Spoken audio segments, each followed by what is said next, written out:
Hey class, in today's video I want to introduce you to the philosopher and to the ideas we'll be discussing in the next couple weeks. And those are Martin Buber and his text I and Thou. Buber was born in 1878 in Vienna and he died in 1965 in Jerusalem. He was educated at the universities of Vienna, Zurich, and Berlin.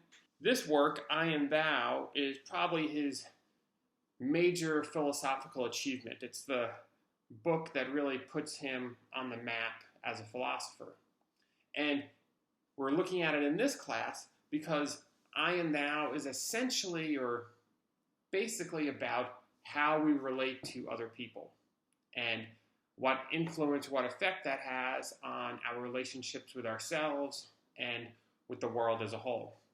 Philosophically, Buber is often characterized as an existentialist, and I think that that's probably correct.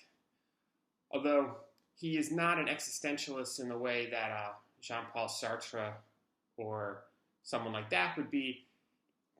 Buber is more in the tradition of Kierkegaard and Heidegger. If those names don't mean anything to you, don't worry about it. But if you do have some background and you want to try to position Buber, he's more in dialogue with Heidegger and Kierkegaard and people like that than he is like Sartre or like the French existentialist.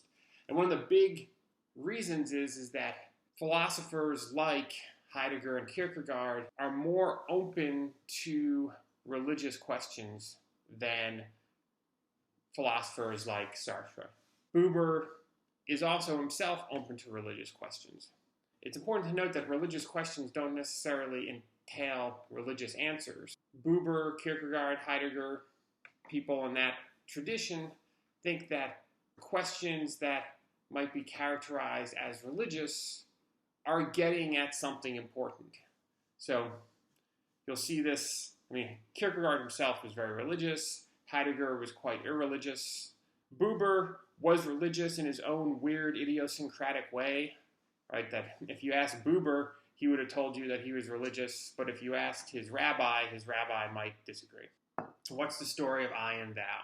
Well, we should begin with the German title, which is Ich und Du. And the word du is the word that's getting translated in the title of the book as thou, and sometimes either as you or as thou. For reasons we don't have to get into, some translators translated it as thou. I will say, though, that I and Thou is a cooler English title than I and You. Buber's philosophy is essentially dialogical, right? He is a proponent of dialogical philosophy, or you could consider him a dialogical existentialist. And so what does that mean? Well, existentialism is going to be an approach to philosophy that wants to focus on the drama of human existence, right? On what is it like to be a human being. This can be juxtaposed to something like Plato, where even within the dialogue form, the ultimate attention is on something like the form, right? So in the Symposium, our interest is ultimately, at least in the speech of Socrates, in beauty itself, right? The form of the beautiful. While in existentialism, the interest is in human experience, human existence. In Buber's dialogical existentialism, the idea is that to understand human existence, you have to understand dialogue. That the basic fact of human existence is dialogue between two or more people, or the absence thereof, right?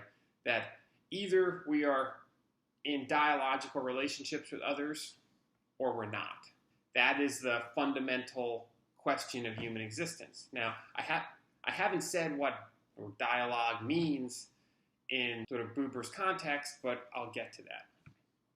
So this is what he means, though, in the opening pages of the book, when he says that the world is twofold in accordance with a twofold attitude. And what this basically comes down to is either it's dialogical or it's not dialogical. Buber's words for these two attitudes, right? For the dialogical one is I, thou, or I, you. And then for the non-dialogical one is I, it, right? And the basic reasoning for this sort of terminological distinction is fairly straightforward. If you are talking to someone, you will say you. How are you doing today? What happened to you? If you are talking about someone, you will refer to it in the third person. And the point of the it for Buber is essentially that's a way of referring to something in the third person, right? So the distinction is between, it almost gets to basic grammar, between second person, right, you, and then third person, it, right? And you think of the difference as saying, how are you, right, where I'm asking you about yourself, versus what is it, when I'm asking someone else about this thing. In the it relationship, I am not talking to it. I'm talking about it. Buber thinks that these two different ways of relating to other people, do I talk to other people or do I talk about other people, is really fundamental to how I experience the world. Now, you might say, okay, that kind of makes sense, but doesn't everybody talk to other people? And that's where Buber is going to say, no. There are some people that even if, and this is where we have to go beyond grammar, even if the grammar is you, they're not really entering to dialogue, right? Because they are treating the you to whom they are speaking as an it. Or a simple example would be when I'm using somebody. I might say, hey, you, bring me a glass of water. In that sense, I am speaking to someone in the second person, but I'm not entering into dialogue with them. I'm just bossing them around. We can sort of begin with this sort of grammatical distinction, but ultimately we have to go beyond grammar. And Buber's point is not a grammatical one. Right? Buber's point is an existential one about how we treat people. Just the other day, a friend of mine texted me and asked if I had seen the new Borat movie. And I was like, no, I didn't really like the first one. And he was like, why not? It's really funny. I said, well, because I think it's mean. Essentially, what I think Borat does, or the actor that plays Borat does, is that he uses people. These people that show up in his movies and become laughing stocks, they don't get paid. He doesn't enter into dialogue with them. He just uses them for his own benefit to, make a bunch of money by making people laugh at these people. And he's like, oh, okay, well, whatever. So let's get back to the book. We have what Buber calls the word pairs. The first word pair, I and thou, I and you, and the second word pair, I and it.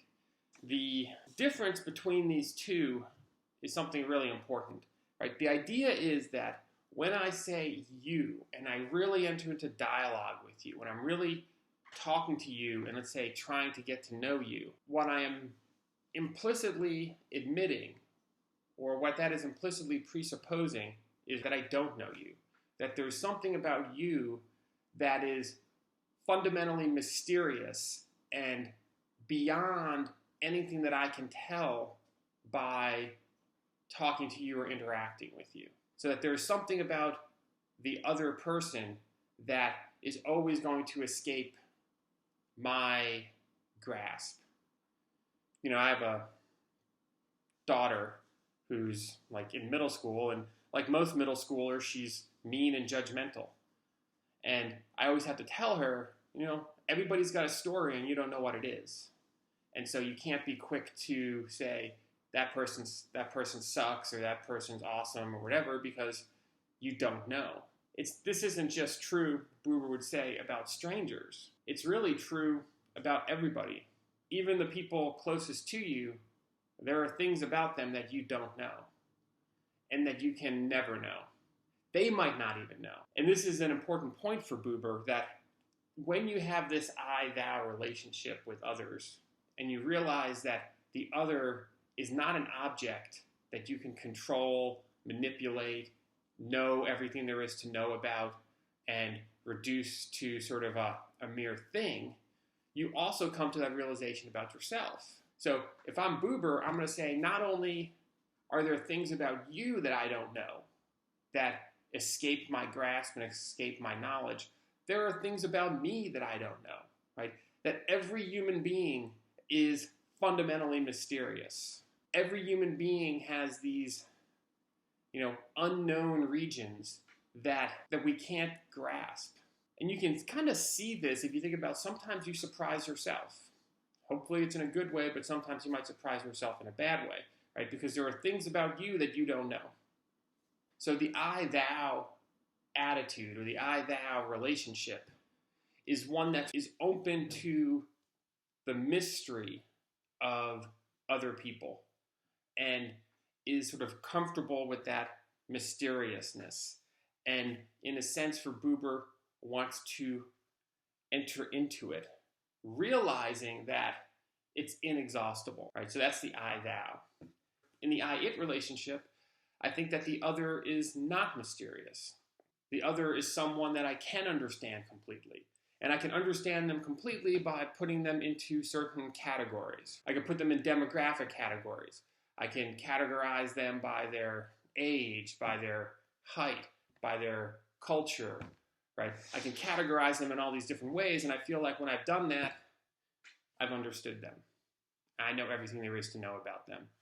I can predict their behaviors, I can predict their beliefs, I can predict all the things worth knowing about them, and anything that I can't predict isn't worth knowing. Because my goal in the I-it relationship is not really to understand the person, but to manage, to control. Now, I don't necessarily mean that in a nefarious way.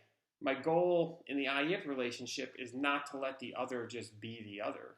My goal in the I-it relationship is for the other to be something that I can use in some way. So the other in the I-it relationship is essentially a thing that can be completely and totally understood. The I-it relationship, Buber thinks, has the effect of doubling back upon myself. When I treat others as things, inevitably, I will begin to treat myself as a thing. When I treat others as objects, inevitably, I treat myself as an object. And also, Buber would claim, the rest of the world, the rest of the universe also gets thought of as an object. So we have these two basic ways of experiencing the world. The I-thou relationship, which is going to place an emphasis on the mystery of the other. And then the I-it relationship, which is going to place an emphasis on the categorization of the other. So we have those two. So it's important to understand when Buber is talking about these two forms of relationship, we should not think that, well, I-thou is good and I-it is evil or bad. There's definitely a sense in which I-thou is better than I-it, but that's not the same thing as one being bad. We'll see later that Buber thinks a certain amount of I-it relation is inevitable and in fact necessary for human existence. There is an important sense in which to have a rich life, so to speak, not materially rich, but sort of a spiritually rich life, one must have I-thou relationships, at least periodically.